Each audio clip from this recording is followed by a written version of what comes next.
Good morning, students. Today we will discuss about the lecture number 4 of the gravitation lesson. देखो आज हम लोग discuss करेंगे एक छोटा सा टॉपिक है यूनिफॉर्म सर्कुलर मोशन। देखो इसके नाम नहीं छुपा है, uniform circular motion. Circular motion हम लोगों ने प्रीवियस क्लास में देख लिया था क्या होता है सर्कुलर मोशन। आज हम लोग देखेंगे यूनिफॉर्म सर्कुलर मोशन। इसमें एक वर्ड ऐड हुआ है यूनिफॉर्म। यूनिफॉर्म का मतलब होता है कांस्टेंट। क्या होता है? कांस्टेंट। देखो इसका डेफिनेशन क्या कहता है, a motion of an object in a circular path with constant speed. What?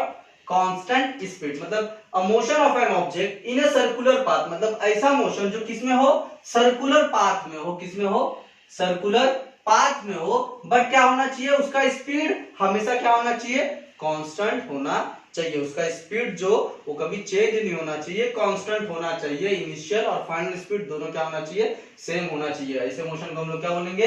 Uniform circular motion. समझ में आया? यूनिफॉर्म मतलब व्हाट? यूनिफॉर्म मतलब कांस्टेंट। ठीक है। अब देखो एक छोटा सा और टॉपिक है स्पीड एंड वेलोसिटी। देखो क्या है स्पीड और वेलोसिटी? स्पीड का जो फॉर्मूला होता है distance travelled by time taken. क्या? Distance travelled by what? Time taken. और वेलोसिटी का फॉर्मूला होता है डिस्प्लेसमेंट बाय टाइम। अब तुम लोग देखो दोनों में ऑलमोस्ट सेम है, टाइम और here is also what? Time. तो देखो डिस्टेंस और डिस्प्लेसमेंट, बस इस चीज का फर्क है। व्हाट इज डिस्टेंस और व्हाट इज डिस्प्लेसमेंट। देखो आज देखेंगे डिस्टेंस और डिस्प्लेसमेंट क्या होता है। एकदम छोटा सा देखो, नॉर्मली इधर मैंने एक एग्जांपल लिखा है। देखो मान लेता हूं यहाँ कोई पर्सन खड़ा है, उसका इनिशियल पॉइंट ये है, वो पर्सन यहां से यहां तक आया, फिर यहां से वापस यहां गया, ये फाइनल पॉइंट है। ठीक है। तो उस पर्सन ने कितना डिस्टेंस कवर किया? यहां से यहां आने में 3 मीटर, यहां से यहां जाने में 4 मीटर। तो टोटल कितना हो गया? 3 मीटर प्लस 4 मीटर, तो कितना डिस्टेंस हो गया? 7 metre. This is what? This is distance. What? Distance. अब next one is what? Displacement. अब डिस्प्लेसमेंट क्या होता है? डिस्प्लेसमेंट होता है जो भी इनिशियल पॉइंट था और जो भी फाइनल पॉइंट था, जो भी इनिशियल पॉइंट था और जो भी फाइनल पॉइंट था, उन दोनों के बीच का डिफरेंस। क्या? इनिशियल पॉइंट और फाइनल पॉइंट के बीच का डिफरेंस। तो इसका इनिशियल पॉइंट ये था और देखो फाइनल पॉइंट ये है, तो इन दोनों पॉइंट का डिफरेंस, इन दोनों पॉइंट के बीच का गैप कितना है? 5 मीटर का। This is what? डिस्प्लेसमेंट। समझ में आया? डिस्टेंस और डिस्प्लेसमेंट में डिफरेंस क्या है? डिस्प्लेसमेंट में क्या होता है? जो भी इनिशियल पॉइंट था और जो भी फाइनल पॉइंट था, उन दोनों के बीच का व्हाट? डिफरेंस। देखो अब क्या बोल रहा हूं, इन दोनों में एक और चीज का फर्क है। देखो क्या चीज का फर्क है? जो डिस्प्लेसमेंट होता है ना, इसमें जरूरी होता है व्हाट? इसमें जरूरी होता है व्हाट? डायरेक्शन। सेम इधर ही होता है। स्पीड और डिस्टेंस, स्पीड और वेलोसिटी की बात करेंगे, यहां जो है इसको मैं बोलता हूं स्केलर क्वांटिटी और वेलोसिटी को बोलता हूं वेक्टर क्वांटिटी। क्या होता है स्केलर और क्या होता है वेक्टर? देखो स्केलर क्या होता है? स्केलर में सिर्फ क्या होता है? मैग्नीट्यूड होता है। क्या होता है? सिर्फ और सिर्फ मैग्नीट्यूड। मैग्नीट्यूड मतलब एक वैल्यू, बस एक जस्ट लाइक एक वैल्यू, उसमें डायरेक्शन मायने नहीं रखता है। और वेक्टर में क्या होता है? वेक्टर क्वांटिटी में क्या होता है? मैग्नीट्यूड तो हमको चाहिए plus as well as what? Direction. Magnitude के साथ साथ डायरेक्शन भी जरूरी है। ठीक है, समझ में आया?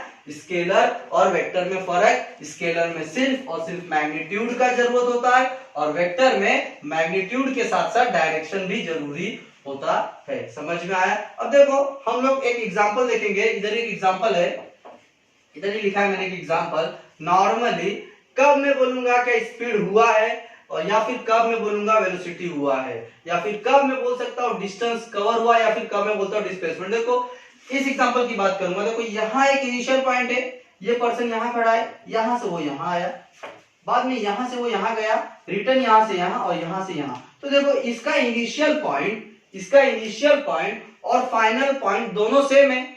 इनिशियल पॉइंट और फाइनल पॉइंट दोनों सेम है, मतलब इस पर्सन ने डिस्टेंस तो कवर किया है 1 + 1 + 1 + 1, टोटल कितना हुआ?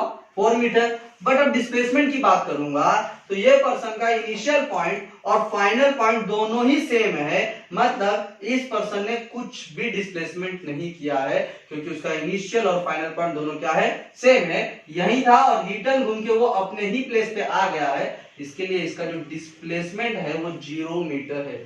समझ में आया डिस्टेंस और डिस्प्लेसमेंट में फर्क? डिस्प्लेसमेंट जो होता है नॉर्मली वो क्या होता है, इनिशियल और फाइनल पॉइंट दोनों पे डिपेंड करता है, दोनों के बीच के डिफरेंस पे डिपेंड करता है। हम लोग इस सम्स की बात करेंगे। मान लेता हूं इस सम्स के ऊपर मुझे स्पीड निकालना है और वेलोसिटी निकालना है। देखो स्पीड निकालता हूं, इस सम्स की बात कर रहा हूं, सेकंड नंबर सम्स की, ठीक है। इसमें मुझे स्पीड निकालना है। मान लेता हूं ये पर्सन ने टोटल डिस्टेंस कितना कवर किया, 1 2 3 4, कितना 4 मीटर। तो डिस्टेंस कितना हुआ 4 मीटर। और मान लेता हूं इस पर्सन को यहां से यहां तक जाने में 4 सेकंड लगा। तो देखो 4 सेकंड लगा तो टोटल स्पीड कितना हुआ, 4 1 4 4 1 4, तो कितना आया 1 मीटर पर सेकंड, ठीक है, ये स्पीड आया। अब वेलोसिटी की बात करते हैं। देखो वेलोसिटी क्या है, देखो कि वेलोसिटी क्या है, डिस्प्लेसमेंट बाय टाइम। तो टोटल डिस्प्लेसमेंट कितना है, यहां से यहां गया, यहां से यहां से रिटर्न वो अपने ही प्लेस पे आ गया, मतलब कितना डिस्प्लेस हुआ वो 0 मीटर। कुछ डिस्प्लेस हुआ क्या, नहीं ना। डिस्प्लेसमेंट मतलब मैंने क्या बताया था, इनिशियल और फाइनल पॉइंट दोनों के बीच का डिफरेंस, दोनों के बीच में कोई डिफरेंस ही नहीं हो, यहां से वो स्टार्ट हुआ और रिटर्न घूम के वो अपने ही प्लेस पे आ गया, मतलब डिस्प्लेसमेंट कितना है 0 अपॉन टाइम कितना लगा था 4 सेकेंड। 4 सेकेंड। तो अब 0 को जो 4 डिवाइड करेगा तो कितना आंसर आएगा 0 मीटर पर सेकेंड। समझ में आया। तो इसका जो वेलोसिटी था वो 0 है और स्पीड जो था वो 1 मीटर पर सेकेंड है। समझ में आया, समझ में आ गया होगा। चलो देखो नेक्स्ट टॉपिक है अर्थ ग्रेविटेशनल फोर्स। देखो ये टॉपिक हम लोगों ने प्रीवियस लेक्चर में डिस्कस कर लिया था, फिर भी चलो अभी डिस्कस कर लेते हैं वापस से। देखो क्या है अर्थ ग्रेविटेशनल फोर्स। देखो क्या अर्थ ग्रेविटेशनल फोर्स का स्टेटमेंट क्या है, थोड़ा सा डिस्क्रिप्शन लिखा है इधर। The earth attract every object near it towards itself because of gravitational force. The centre of mass of the earth is situated at its centre, so the gravitational force on any object due to the earth is always directed towards the center of the earth. Because of this force an object falls vertically downwards on the earth. देखो क्या बोल रहा है, the earth attract every object near it towards itself because of the gravitational force. देखो previous lecture में मैंने बताया था अर्थ के और अर्थ के पास कोई भी ऑब्जेक्ट है, मान लेता हूं ये अर्थ है, ये अर्थ का सेंटर है, तो यहां इस हाइट पे कोई ऑब्जेक्ट है, ठीक है। तो क्या बोल रहा है, ये जो ऑब्जेक्ट है ना उसको अर्थ जो है वो अट्रैक्ट करेगा, वो जो फोर्स ऑफ अट्रैक्शन होगा उसको हम लोग बोलते हैं ग्रेविटेशनल फोर्स। क्या बोलते हैं, फोर्स ऑफ अट्रैक्शन को ग्रेविटेशनल फोर्स। और क्या दूसरा लाइन बोल रहा है, the centre of mass of the earth is situated at its centre, मतलब ये अर्थ का जो भी मास है वो कहां सिचुएट करेगा, centre of mass of the earth is situated at its centre, मतलब कहां सिचुएट करेगा, कहां होगा उसका सेंटर ऑफ मास, अर्थ के सेंटर पे होगा। मान लेता हूं ये सेंटर है, तो अर्थ का जो सेंटर ऑफ मास है वो यहां सिचुएट कर रहा है। और देखो नेक्स्ट क्या बोल रहा है, so the gravitational force on any object due to the earth is always directed towards the center of the earth। इसीलिए मान लेता हूं इस ऑब्जेक्ट को अर्थ जो भी फोर्स अट्रैक्ट करेगा, वो जो फोर्स ऑफ अट्रैक्शन होगा वो कहां होगा, vertically downwards on the earth. देखो क्या बोल रहा है, because of this force an object falls vertically downward. क्यों, क्योंकि सेंटर ऑफ मास कहां सिचुएट कर रहा है, अर्थ के सेंटर पे सिचुएट कर रहा है। इसके देखो नेक्स्ट टॉपिक है अर्थ ग्रेविटेशनल एक्सेलरेशन, ठीक है। देखो ये टॉपिक भी थोड़ा सा प्रीवियस टॉपिक से मिलता जुलता है। क्या मिलता जुलता देखते, देखो अर्थ ग्रेविटेशनल एक्सेलरेशन वो क्या था, ग्रेविटेशनल फोर्स, ये क्या है ग्रेविटेशनल एक्सेलरेशन। एक्सेलरेशन तो नॉर्मली सबको पता है क्या होता है एक्सेलरेशन। एक्सेलरेशन के बारे में देखो, नॉर्मली जब हम लोग बाइक चलाते हैं, नॉर्मली सोच के देखो, जब हम लोग बाइक चलाते तो क्या करते, जब रास्ता उबड़ खाबड़ आता है, रास्ता थोड़ा रफ आता है, खराब आता है या टर्निंग आता है, तो हम लोग क्या करते हैं, गाड़ी को नॉर्मली एक्सेलरेट करना है या डी एक्सेलरेट करना है, एक्सेलेशन जो एक्सेलेटर होता है उसको देना है या नहीं देना है, तो वो डिपेंड करता है हमारे रोड के कंडीशन के ऊपर, ठीक है। तो उसी को हम लोग बोलते हैं acceleration. Acceleration is nothing but what, acceleration is nothing but is what, change of speed, speed का चेंजेस, ठीक है। तो देखो क्या है इसका, देखते हैं हम लोग क्या दिया, according to Newton second law of motion a force acting on a body results in its acceleration, ठीक है। देखो Newton second law, Newton second law क्या कहता था, देखो न्यूटन सेकेंड लॉ क्या है, न्यूटन सेकेंड लॉ याद होगा तो मैंने फर्स्ट सेकेंड थर्ड लॉ तीनों बताया था, उसका सेकेंड लॉ क्या था, F इक्वल टू एम है, याद रखने का तरीका भी बताया था, फादर इक्वल टू माँ, एक्चुअल में ऐसा होता नहीं है बट मैंने बताया था याद रखने का तरीका है, फादर इक्वल टू माँ। ये क्या होता है, F is force, force is equal to mass into acceleration, ठीक है। तो मतलब फोर्स वो डिपेंड करता है किस पे, मास इनटू एक्सेलरेशन के ऊपर क्या करता है, वो डिपेंड करता है। तो देखो क्या बोल रहा है, according to the Newton's second law of motion, a force acting on a body results in its acceleration. Thus, the gravitational force due to the earth on a body results in its acceleration. देखो क्या बोल रहा है, जो force है वो क्या करेगा, वो एक्सेलरेशन को कम करना और ज्यादा करने का काम करेगा। कैसे, देखो नॉर्मली सोच के देखो, क्या कोई भी ऑब्जेक्ट यहां रखा हुआ है, अगर मैं उसको कुछ अमाउंट ऑफ फोर्स से उसको पुश करता हूं या फिर पुल करता हूं, क्या करता हूं, उसको पुश करता हूं या फिर पुल करता हूं, तो क्या होगा, वो ऑब्जेक्ट पहले रेस्ट कंडीशन में था, रेस्ट पोजीशन में था, अब वो क्या होगा, अगर मैं उसको थोड़ा सा फोर्स लगा के पुश करूंगा तो वो ऑब्जेक्ट आगे जाएगा, ठीक है। मतलब क्या कर रहा है, जो फोर्स है, फोर्स के वजह से क्या रिजल्ट आ रहा है, क्या इंप्लाई आ रहा है, फोर्स के वजह से वो जो ऑब्जेक्ट है उस ऑब्जेक्ट में एक्सेलरेशन हो रहा है, मतलब चेंज इन स्पीड हो रहा है, उसका स्पीड का चेंजेस हो रहा है, ठीक है। तो वही बोल रहा है, this gravitational force due to the earth, जो भी अर्थ ग्रेविटेशनल फोर्स लगाता है किसी भी ऑब्जेक्ट के ऊपर, तो वो क्या रिजल्ट देता है, वो रिजल्ट देता है एक्सेलरेशन। समझ में आ गया होगा, क्या कर रहा है, जो भी अर्थ जो भी ग्रेविटेशनल फोर्स लगाएगा किसी भी ऑब्जेक्ट के ऊपर, मतलब उस ऑब्जेक्ट को अपनी ओर खींचने का काम करेगा, मतलब उस ऑब्जेक्ट को क्या करेगा, उस ऑब्जेक्ट रेस्ट पे था तो उसको अपनी ओर खींच रहा है, मतलब क्या हो रहा है, एक्सेलरेशन हो रहा है, ठीक है। This is called acceleration due to what, due to gravity, ठीक है। इसी को हम लोग बोलते हैं एक्सेलरेशन ड्यू टू ग्रेविटी, ठीक है।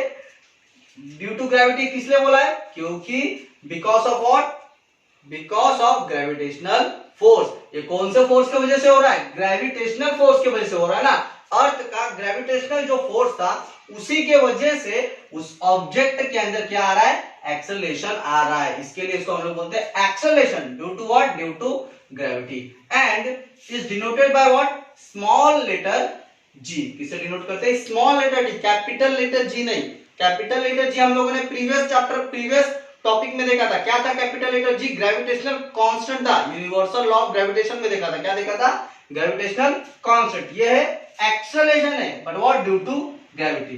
It is a vector quantity, vector क्यों, क्योंकि एक्सेलरेशन है ना, वेक्टर मतलब बताया था, अभी पहले बताया, थोड़ी देर पहले बताया था, वेक्टर मतलब क्या है, magnitude as well as direction, उसमें मैग्नीट्यूड होगा और डायरेक्शन भी होगा। उसका दूसरा पॉइंट है directed towards the centre of the earth, मतलब ये अर्थ है तो अर्थ के सेंटर की ओर ही क्या करेगा, डायरेक्ट करेगा, मतलब अर्थ के सेंटर की ओर ही गिरेगा, वर्टिकली डाउनवर्ड, मतलब सीधा इस वर्टिकली डाउनवर्ड ही नीचे गिरेगा। कोई भी ऑब्जेक्ट क्या करेगा, वर्टिकली डाउनवर्ड ही अर्थ के सेंटर की ओर गिरेगा, ठीक है। इसका जो वैल्यू होता है ना वो 9.77 होता है, इसको राउंड फिगर 9.8 भी लिखते हैं, कहीं कहीं न्यूमेरिकल सॉल्व करने के लिए उसको 10 मीटर पर सेकेंड स्क्वायर भी दिया जाता है, जो कि एक तरीके से सही है as per the condition of the numerical. Numerical solve करने के लिए कहीं कहीं बोलते हो लोग जो जी का वैल्यू 10 मीटर पर सेकेंड स्क्वायर हो, बट एक्चुअल जो उसका वैल्यू 9.77, उसको हम लोग राउंड फिगर को इधर लिख दिए 9.8 मीटर पर सेकेंड स्क्वायर। समझ में आ गया होगा सबको। देखो नेक्स्ट टॉपिक है मास एंड दी वेट, ठीक है। ये नॉर्मल तुम लोग इसके बारे में सोचोगे तो तुम लोग को ऐसा देख के लगेगा ये दोनों चीज सेम है, मास और वेट दोनों सेम है, बट दोनों सेम नहीं है। देखो दोनों में डिफरेंस क्या है, देखो मैंने डिफरेंस पहले से लिखा है बोर्ड के ऊपर, देखो क्या है, मास is the amount of matter present in the object. Mass is the amount of matter present in the object. और इसमें देखो क्या बोल रहा है, the weight of an object is defined as the force with which the earth attract the object. देखो दोनों में डिफरेंस क्या है, मास जो होता है कोई भी मतलब इस ऑब्जेक्ट के अंदर कितना मैटर का अमाउंट प्रेजेंट है, कितना मॉलिक्यूल प्रेजेंट है, वही उसका क्या है, मास है। ठीक है, अब वेट क्या है, the weight of an object is defined as the force with which the earth attract the object. मतलब ये मान लेता हूं इस ऑब्जेक्ट को अर्थ अपने ग्रेविटेशनल फोर्स से क्या कर रहा है, उसको अट्रैक्ट कर रहा है, अपनी ओर खींच रहा है। तो जो जितने भी फोर्स है उसको वो अपनी ओर खींचने की कोशिश कर रहा है, वही फोर्स क्या है, उसका वेट है। Weight is equal to what, m into g, मतलब जो भी उसका मास होगा, और g is gravity. Actually g क्या है, g क्या है, ग्रेविटी। मतलब उस अर्थ पे कितना ग्रेविटी, उस प्लैनेट पे क्या ग्रेविटी है, उस मास के साथ वो मल्टीप्लिकेशन हो जाएगा। ठीक है, और देखेंगे अच्छे से, देखो क्या है सेकंड, इट्स ऐसा यूनिट इज किलोग्राम। मास का जो यूनिट होता है वो किलोग्राम होता है। और देखो next one is what, second one, weight its ऐसा यूनिट इज न्यूटन। ठीक है, वेट का ऐसा यूनिट क्या है, न्यूटन है। ठीक है, अभी देखो it is a scalar quantity, it is a vector quantity. ये स्केलर क्वांटिटी बताए, स्केलर और वेक्टर में फर्क। स्केलर क्या है, स्केलर जो सिर्फ और सिर्फ मैग्नीट्यूड हो, और वेक्टर क्या है, magnitude as well as what, direction. ठीक है, तो वेट क्या है, वेक्टर क्वांटिटी। क्यों, क्योंकि वेट क्या है, फोर्स है ना, तो फोर्स में डायरेक्शन भी जरूरी है, इसके लिए क्या है, वेट क्या है, वेक्टर क्वांटिटी। अभी देखो फोर्थ वन क्या है, its value does not change even when we go to another planet. मतलब मास का जो वैल्यू है वो कभी चेंज नहीं होता अगर हम लोग किसी दूसरे प्लैनेट पे जाए, एक प्लेस से दूसरे प्लेस पे जाए, फ्रॉम पोजीशन टू पोजीशन, एक पोजीशन से दूसरे पोजीशन पे भी जाएंगे, तो जो मास है उस मास का जो वैल्यू है वो क्या नहीं होगा, चेंज नहीं होगा। उसका जो वैल्यू है डज नॉट चेंज, उसका वैल्यू चेंज नहीं होता है। मतलब अगर मान लेता हूं किसी ऑब्जेक्ट का अर्थ पे जो मास है वो 10 केजी है, और वही अगर वो मून पे जाएगा या किसी अदर प्लैनेट पे जाएगा या किसी अलग पोजीशन पे जाएगा, तो वहां जाके उसका जो मास है वो चेंज नहीं होगा। उसका वो मास अगर यहाँ 10 केजी है तो मून पे जाने के बाद भी 10 केजी ही होगा। देखो इसमें क्या बोल रहे हैं, वेट में its value changes from place to place. इसका जो वैल्यू है changes from place to place, मतलब एक प्लेस से दूसरे प्लेस पे जाएंगे तो वेट का जो वैल्यू है वो क्या होगा, changes from place to place. क्यों changes from place to place, क्योंकि देखो वेट का डेफिनेशन है m into g, mass into gravity. तो हर एक प्लैनेट का हर एक पोजीशन टू पोजीशन जो ग्रेविटी g का जो वैल्यू है वो चेंज होता है। हमारे अर्थ का जो g का वैल्यू है वो अप्रोक्स g का जो वैल्यू हमारे अर्थ पे वो है 9.8, ऑलमोस्ट इसको हम लोग बोल सकते हैं 10 मीटर पर सेकेंड स्क्वायर। ठीक है, इस तरीके से हम लोग न्यूमेरिकल वैल्यू लेते हैं 10 मीटर पर सेकेंड स्क्वायर। ठीक है, तो हमारे अर्थ पे g अलग है, दूसरे प्लैनेट में जो g का वैल्यू है वो अलग है, इसके लिए its value changes from place to place. ठीक है, इधर एक छोटा सा नोट दिया है, क्या नोट दिया, देखो the weight on the moon is nearly 1/6 of the weight on the earth. देखो क्या बोल रहा है, जो मून के ऊपर जो भी वेट है, किसका वेट, कोई ऑब्जेक्ट है, उस ऑब्जेक्ट का जो वेट है वो ऑलमोस्ट है 600 न्यूटन। कितना है, 600 न्यूटन। वेट की बात कर रहा हूं, the weight on the moon is nearly 1/6 of the weight on the earth. तो मान लेता हूं हमारे अर्थ पे कोई भी ऑब्जेक्ट का जो वेट है वो 600 न्यूटन है, 600 न्यूटन। तो क्या बोल रहा है, 1/6 हो जाएगा, मतलब 6 से डिवाइड हो जाएगा। 1/6 मतलब इस तरीके से, 1/6 मतलब 6 से डिवाइड हो जाएगा, तो क्या हो जाएगा, 6 1 6, 6 1 6 और 100, कितना आ जाएगा, 100 न्यूटन। मतलब जो हमारे अर्थ पे 600 न्यूटन का जो ऑब्जेक्ट का वेट था वो मून पे जाने पे कितना हो जाएगा, 100 न्यूटन का हो जाएगा। इस तरीके का बहुत सारे कंसेप्ट है हमारे क्लास में, हम लोग और डीपली देखेंगे। ये तो नॉर्मल बेसिक था, इस बेसिक सा कंसेप्ट था वो तुम लोगों को बता दिया। ठीक है, और भी कंसेप्ट है। अभी देखो नॉर्मली तुम लोग सोचते होंगे, तुम्हारे मन में ऐसा छोटा सा कंफ्यूजन होगा, क्या ये हम लोग जो भी वेट करते हैं, दुकान से कोई सामान खरीदने जाते हैं या फिर कोई भी जो इस तरीके का, देखो वेट करने वाली मशीन होते हैं, इस तरीके के नॉर्मल उसके ऊपर स्केल बने होते हैं, ठीक है, इस तरीके के नॉर्मल स्केल बने होते हैं। तो इसके ऊपर क्या होता है, इसके ऊपर क्या होता है, क्या वो वेट दिखाता है या मास दिखाता है? तो देखो वो क्या करता है, एक्चुअल में वो वेट ही दिखा रहा है, एक्चुअल में वो वेट ही दिखा रहा है, बट कैसे? देखो मान लेता हूं, यह एग्जांपल ले लेते हैं, यही बेसिक सा एग्जांपल ले लेते हैं। मान लेता हूं कोई ऑब्जेक्ट है, हम लोग इसके ऊपर रख रहे, इस मशीन के ऊपर हम लोग रख रहे, और उसका जो वेट है वो 600 न्यूटन है। कितना है? 600 न्यूटन है। बट वो हम लोगों को वो मशीन जो है वो न्यूटन में दिखा रहा है क्या? नहीं, वो मशीन हमको न्यूटन में नहीं दिखा रहा है, वो हमको केजी में दिखा रहा है। दुकान में भी हम लोग अगर सामान लेने जाएंगे तो हमको उधर केजी में दिखाई देता है, तो वो जो मशीन है वो न्यूटन में हमको नहीं दिखाई देता। बट वो एक्चुअल में करता क्या है वो मशीन? तो वो मशीन क्या कर रहा है, जैसे कोई ऑब्जेक्ट का वेट था 600 न्यूटन, तो अगर हम लोग उसको उस मशीन पे रखेंगे तो वो हमको केजी में दिखा रहा है। अब वो केजी में कैसे दिखा रहा है? तो देखो उस जगह पे, उस पोजीशन पे जहां वो मशीन रखा हुआ है, उस प्लैनेट पे, उस जगह पे जो जी का जो वैल्यू है, जो ग्रेविटी है, वो उसका वैल्यू कितना है? तो मान लेता हूं वो मशीन जो है वो हमारे अर्थ के सरफेस पे रखा हुआ है, तो वहां जो जी का वैल्यू है ऑलमोस्ट मैंने बताया कितना रहता है, 10 मीटर पर सेकेंड स्क्वायर। इतना होता है 10 मीटर पर सेकेंड स्क्वायर। तो ये जो 600 न्यूटन था उसको 10 मीटर पर सेकेंड स्क्वायर से क्या हो जाएगा, वो डिवाइड हो जाता है। मतलब जितना भी उसका वेट होगा उसको डिवाइड कर देना होता है, किससे? स्मॉल जी के वैल्यू से, मतलब ग्रेविटी से। उस प्लेस का जो भी ग्रेविटी होगा, तो अर्थ का ग्रेविटी कितना? 10, तो ये 0 गया, ये 0 गया, ठीक है, कितना बचा? 60 न्यूटन। समझ में आया? मतलब उस जगह पे वो जो मशीन जो था, वो मशीन हमको कितना, क्या वो मशीन हमको क्या दिखा रहा है? 60 केजी, सॉरी 60 केजी, 60 केजी क्या दिखा रहा है? मास दिखा रहा है। एक्चुअल में वो जो मशीन था उसमें कन्वर्ट करके ये दिखाया जाता है। समझ में आया सबको क्या बोला मैंने? वापस रिपीट कर रहा हूं, जो भी हम लोग कोई भी ऑब्जेक्ट का हमारे अर्थ पे वजन करते हैं तो एक्चुअल में वो वेट ही होता है, बट हम लोग को वो केजी में क्यों दिखाते हैं, केजी में क्यों बताते हैं? क्योंकि वो उस जगह पे वो मशीन उस जगह, उस पोजीशन के हिसाब से, उस प्लेस के हिसाब से, उसके ग्रेविटी से क्या हो जाता है, डिवाइड करके, वो कन्वर्ट करके वो मशीन हमको क्या करता है, शो करता है। ठीक है, तो इस तरीके का ये हमको कितना मिला? 60 केजी। समझ में आया?